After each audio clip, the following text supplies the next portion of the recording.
We are rapidly reaching a stage where e-mobility at scale becomes a reality.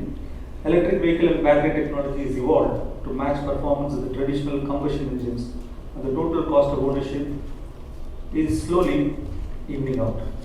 Top global OEMs will launch over 200 plus new EV vehicles by 2025. We may perhaps see TCO parity, total cost of ownership parity with ICE out across most major models perhaps by 2025. In 2017, global sale of new electric vehicles crossed 1 million units. In 2018, the number crossed 2 million with penetration rate of 2.2%. China solidifies its leadership position in EV sales, standing at 1.1 million units or 51% of the global EV sales in 2018. The China EV market, as you know, about 3 times the size of the European and US market each. Generous subsidies and tight regulation continue to drive much of the growth. Green license plates for new energy vehicles eligible for preferential treatment, high national and local subsidies, etc. While China's EV sales performance is quite remarkable, the adoption rate represents only 4%. That was significantly, as you may be aware, not too.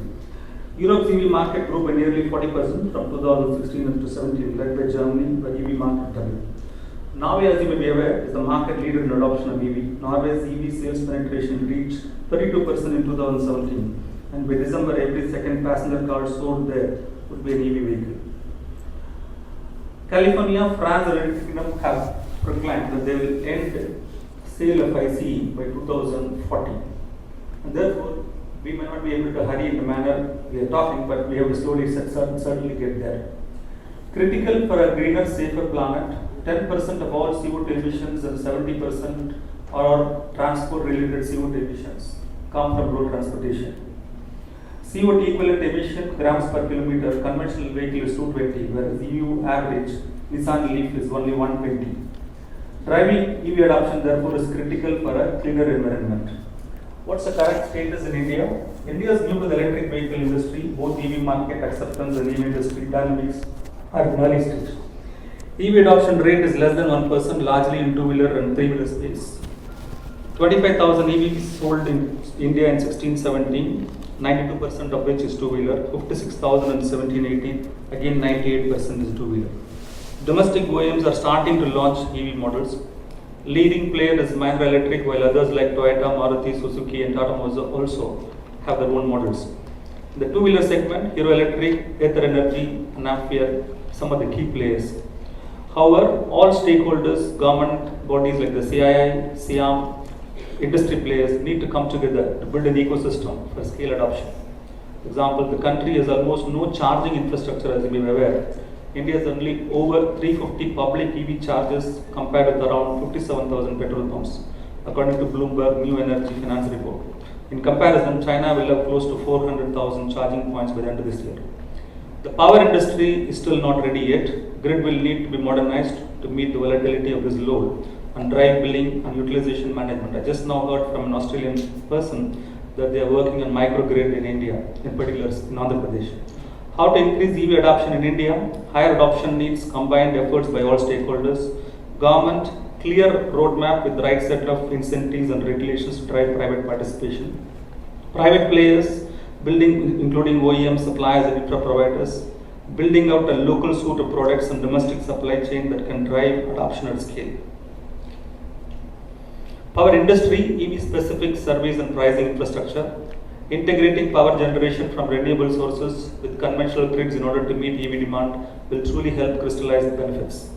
Given the time frame announced by the Western countries and the challenge we have in our own country, while it is essential and critical to move towards EV space, the industry player should be given sufficient time and incentives for adoption.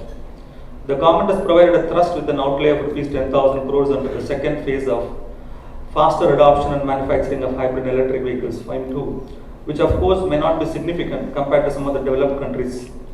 The finance minister has also announced in the recent budget customs duty exemption on lithium-ion batteries in India as they are not produced locally as on date, an income tax rebate up to Rs 1.5 lakhs to customers on interest paid on loans to buy electric vehicles with the total benefit of 2.5 lakhs over the entire loan period.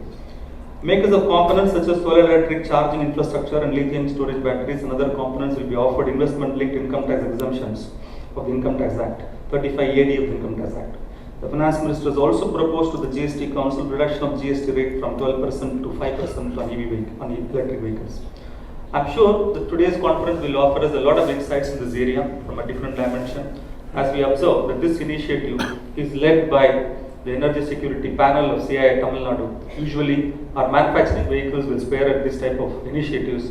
The idea and objective, therefore, is to prepare the necessary platform and ecosystem that would welcome the e-vehicles. From CII, we are keen to support in the move towards greener transportation, and we are keen to support the government and the industry in the transition. The Tamil Nadu government has also promised to come out with the e-policy very shortly. We have given our suggestions, what is required for the startups, what is required for the industry, what is required for the component people, and the government has promised us that they will definitely take our suggestions before they come out with the policy. So with these few words, I will now request Mr. Rock, co-convener CII Tamil Nadu Energy and Security President Susulon Group to address this, please. Thank you.